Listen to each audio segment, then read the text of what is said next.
Assalamualaikum warahmatullahi wabarakatuh. Selamat datang untuk teman-teman mahasiswa baru program studi Teknik Informatika. Saya di sini akan sedikit menjelaskan tentang salah satu divisi yang ada di Himpunan Mahasiswa Teknik Informatika. Divisi apa itu?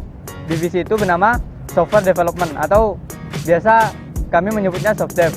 Untuk mengetahui lebih lanjut tentang divisi kami, yuk ikuti penjelasan berikut ini.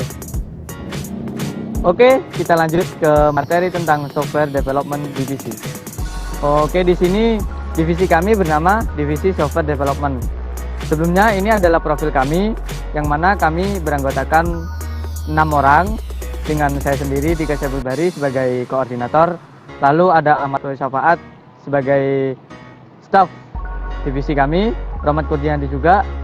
Lalu ada Lita Amalia Putri, Revita Rinda Cahyani Putri, dan juga Eka Listianisi. Oke, sebelumnya apa sih divisi SoftDev itu? Divisi SoftDev di sini adalah salah satu divisi dari Himpunan Mahasiswa Teknik Informatika Politeknik Negeri Banyuwangi yang berperan sebagai wadah untuk mengembangkan bakat mahasiswa, khususnya di Prodi Teknik Informatika di bidang pemrograman web, Android, dan sebagainya. Tugas pokok divisi kami yaitu membantu dalam pembuatan dan pengembangan program aplikasi dalam mengembangkan program studi Teknik Informatika dan HMDI Poliwangi. Jadi kami di sini sebagai anak-anak yang bertanggung jawab untuk salah satunya membuat dan juga mengembangkan aplikasi-aplikasi yang dibutuhkan. Jadi semisal ini contoh aplikasi-aplikasi yang sudah kami buat sebelumnya. Itu ada web untuk himpunan kami sendiri dan juga web untuk pemilihan ketua umum Himpunan Mahasiswa Teknik Informatika. Jadi ya bisa dibayangin kan tugas kita ngapain? Ya mungkin tugas kita ya cuma nanti bikin program, nanti kalau ada error kita benerin lagi, yes, berputar-putar di situ. Lalu di divisi ini kan kita terjun langsung ke dunia IT.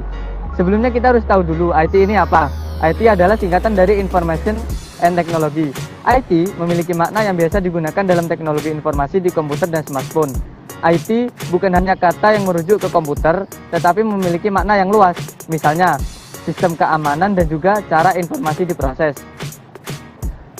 IT menggabungkan komputasi dan komunikasi berkecepatan tinggi untuk data, suara, dan video.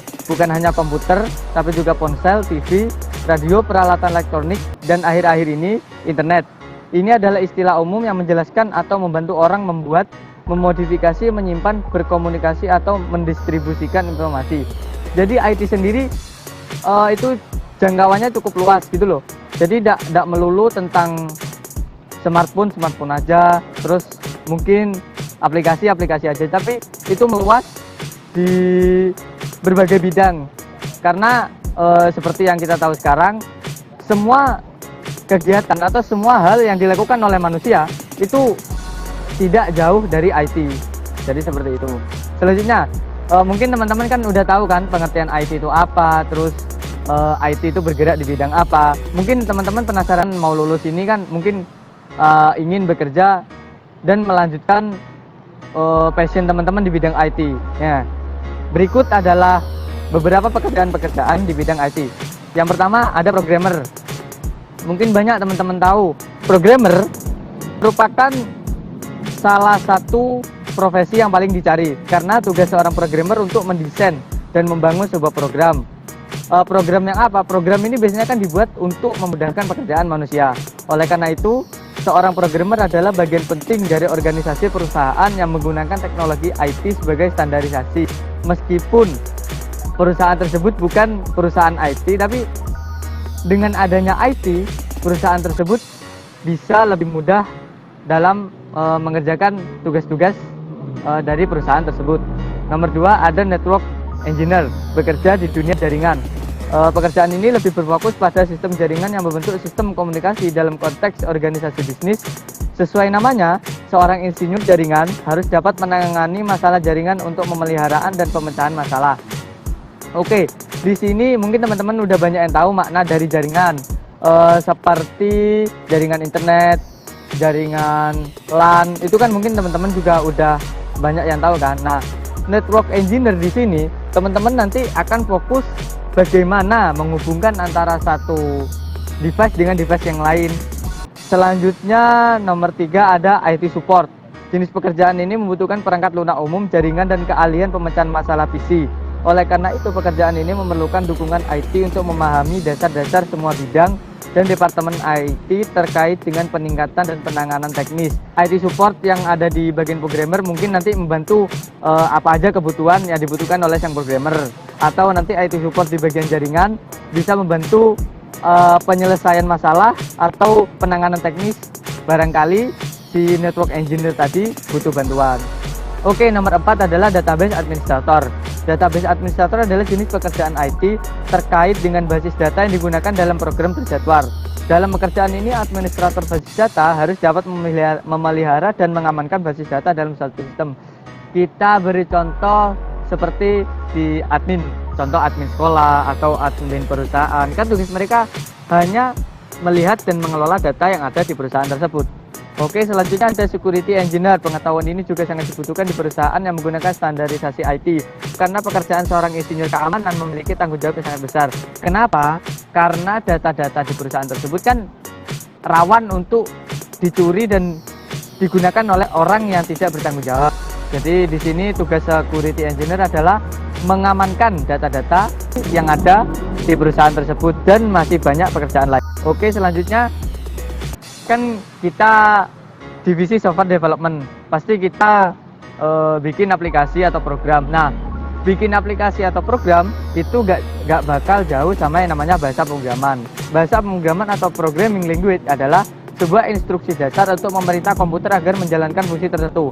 Bahasa pemrograman ini merupakan suatu himpunan dari aturan sintaks dan semantik yang dipakai untuk mendefinisikan program komputer.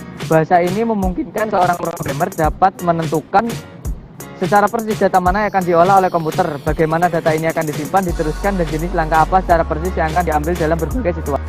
Oke, jenis bahasa pemrograman itu ada 4. Bahasa mesin yang hanya dimengerti oleh mesin, bahasa tingkat rendah atau bahasa rakitan, contoh bahasa Inggris assembly, yaitu memberikan perintah kepada komputer dengan memakai kode-kode singkat. Ketiga, bahasa tingkat menengah, yaitu bahasa komputer yang memakai campuran instruksi dalam kata-kata bahasa manusia. Dan terakhir, bahasa tingkat tinggi, yaitu bahasa komputer yang memakan instruksi berasal dari unsur kata-kata bahasa manusia, contoh begin, end, if, for, while, dan sebagainya. Oke, selanjutnya ada tren bahasa pemrograman 2020 di seluruh dunia. Bisa kita lihat di sini bagian dari bahasa-bahasa yang sering digunakan oleh programmer di seluruh dunia.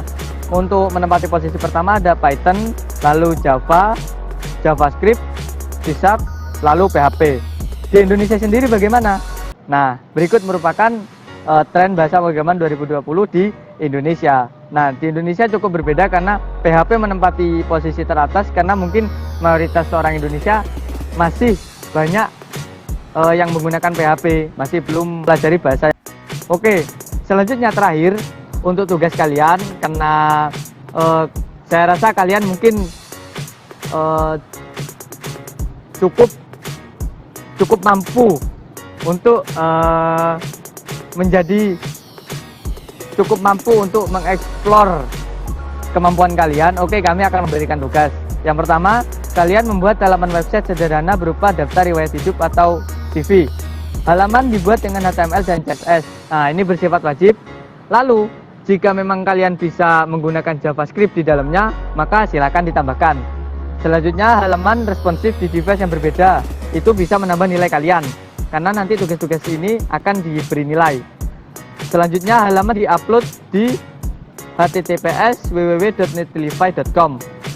Untuk cara penguploadan dan cara bagaimana aplikasi atau website yang kalian buat itu bisa diupload, bisa kalian lihat di internet.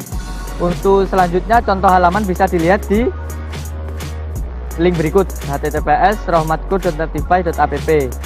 Dan terakhir, dilarang keras melakukan plagiarisme, karena nanti jika kalian ketahuan melakukan plagiarisme, kalian akan mendapat hukuman.